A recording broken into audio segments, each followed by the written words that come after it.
Welcome to MTG Burgeoning, your channel for all things magic. In this video, we are going to discuss the quintessential cards needed to build the core of an Infect commander deck with Atraxa, Praetor's Voice, as its general.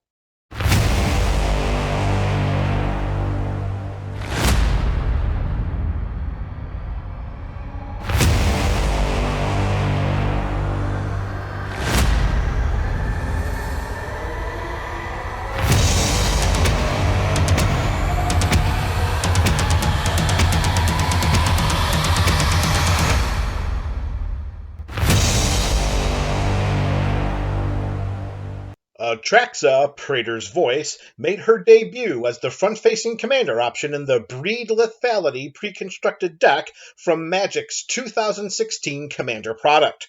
This historical series of decks produced Magic's first four-color legendary creatures. Atraxa is a 4/4 angel horror with flying, vigilance, death touch, and lifelink for green, white, blue, and black mana. These stats alone are most impressive, especially for a creature awaiting to be summoned from the command zone. But it's the 8 words of text behind her keyword abilities that make Atraxa one of the most feared and most popular commander options. At the beginning of your end step, proliferate.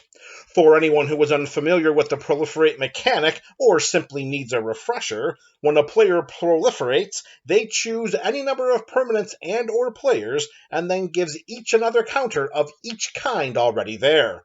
These counters range from +1/+1 and energy to loyalty and -1/-1. For the purposes of this video and the soon-to-be crafted deck core, we are going to focus on poison counters. Any player that gets 10 or more poison counters loses the game. Our goal is simple. We are going to inundate the core of this deck with various ways to put poison counters onto our opponents, and then, through Atraxa's end-step trigger, in addition to other peripheral ways to increase these poison counters, we will proliferate our way to one sickening victory after another. We begin the core of this build with some creatures that have Infect. A creature with Infect deals combat damage to creatures in the form of -1/-1 counters and to players in the form of poison counters. Blight Mamba has Regenerate, which is sneaky good for a creature with Infect. As long as we have the mana to pay its regeneration cost, we can send it into combat repeatedly and watch the -1/-1 counters or poison counters pile up. For some utility, Plaguemere taps for colorless mana. Viridian Corruptor destroys target artifact when it enters the battlefield, while Corpse Cur returns a creature card with Infect from our graveyard to our hand when it comes into play. Core Prowler has a proliferating death trigger, while Necropede's death trigger puts a -1/-1 counter onto target creature. A little evasion makes the poison counter delivery process much easier. Phyrexian Crusader has first strike and protection from red and white, while Blighted Agent is unblockable and should receive a bevy of spot removal attention from our opponents. Spinebiter's combat damage can be dealt to opponents as though it weren't blocked. Plague Stinger flies, and so does Flesh Eater Imp, while also providing a sacrifice outlet that results in a temporary power and toughness boost. Viral Drake also flies, and has a built-in proliferate ability as well, while Whispering Spectre can be sacrificed when it deals combat damage to a player. If we do, then that player discards a card for each poison counter they have. For more flying and infectious shenanigans, Inkmoth Nexus can become a 1/1 flying artifact creature with Infect, while Skitherix the Blight Dragon also flies, in addition to having activated abilities that give it haste and regeneration. Ixal, Scion of Atraxa, has flying, vigilance, and toxic too, which means if it deals combat damage to a player, then that player gets 2 poison counters. As a resourceful bonus, at the beginning of our end step, for each opponent that has 3 or more poison counters, they exile the top card of their library face down. We may look at and play those cards for as long as they remain exiled, and we may spend mana as though it were mana of any color to cast those spells. It's so nice of our opponents to lend their cards to our infectious cause. For a much more blunt form of evasion, Blightsteel Colossus can trample over our opponent's creatures on its way to delivering oodles of poison counters with its 11/11 indestructible body. Let's recruit some additional creatures to help us poison our opponents. Phyrexian Swarmlord is a 4/4 with Infect, and at the beginning of our upkeep, we create a 1/1 green Phyrexian Insect creature token with Infect for each poison counter our opponents have. This can get out of hand very, very quickly.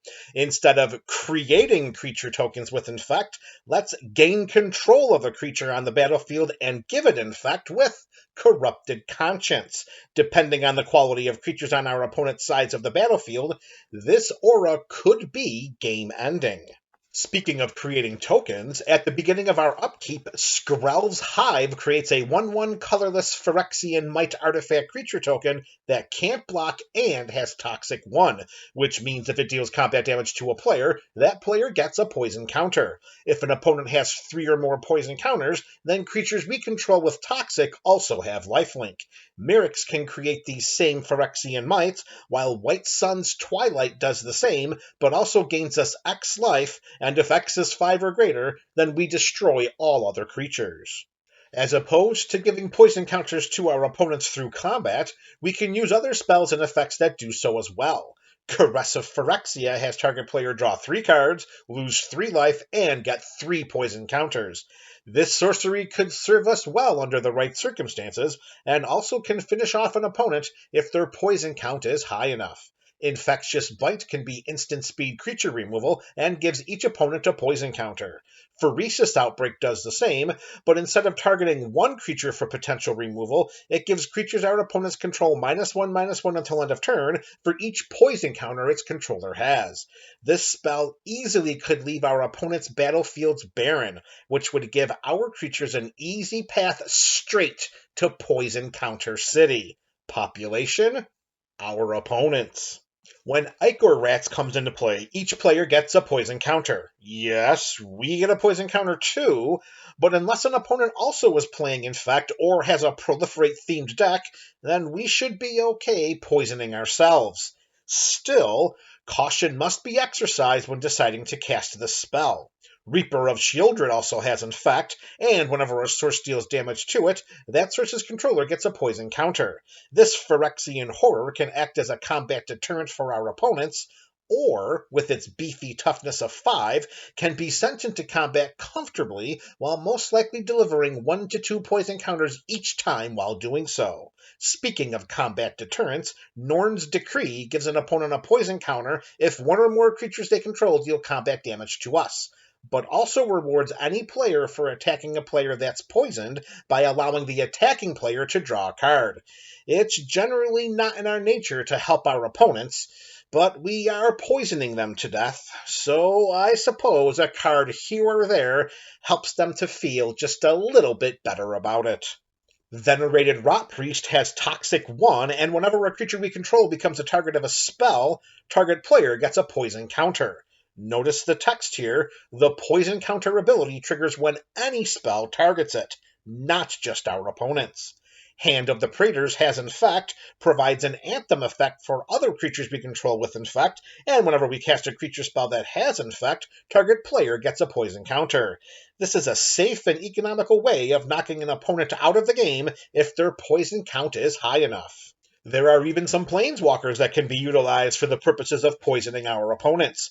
In addition to card advantage, proliferation, and creature disruption, Vraska, Betrayal's Sting, has a loyalty ability that brings an opponent's number of poison counters up to 9.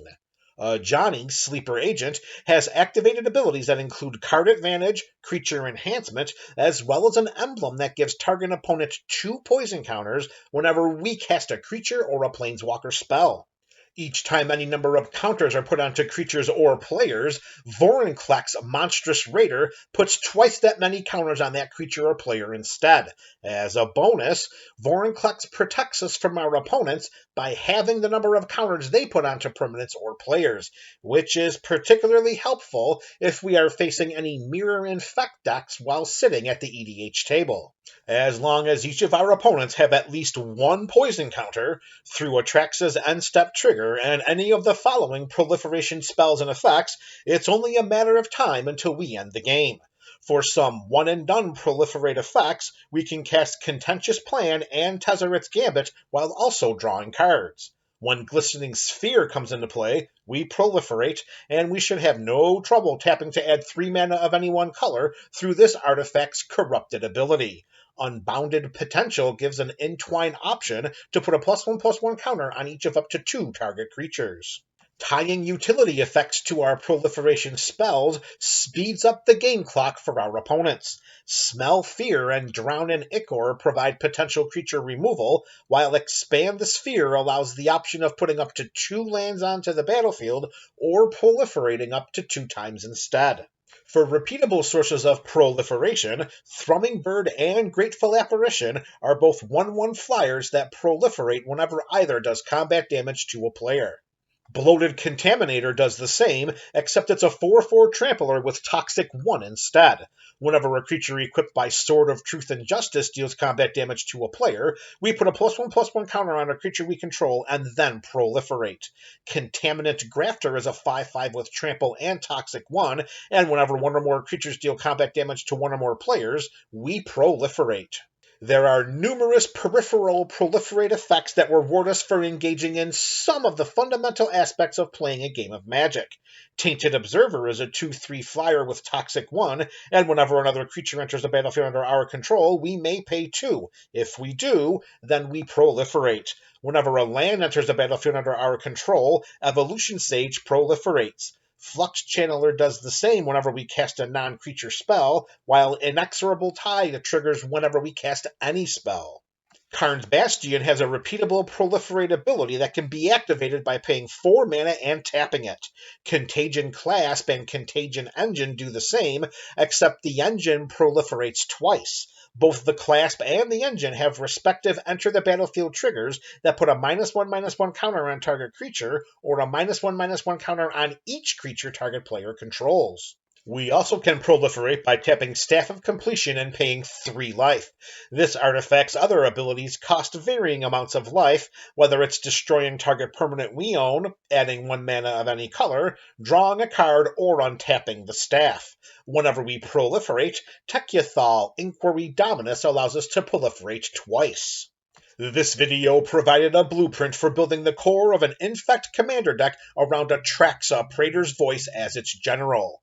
Removal spells, disruption, ramp, and the land base can vary from build to build, and also are dependent on metagame preferences and availability. The cards discussed during this video are suggested options for crafting the core of an Infect EDH deck, in addition to providing ways to optimize this theme. Let me know your thoughts about these recommendations in the comment section below.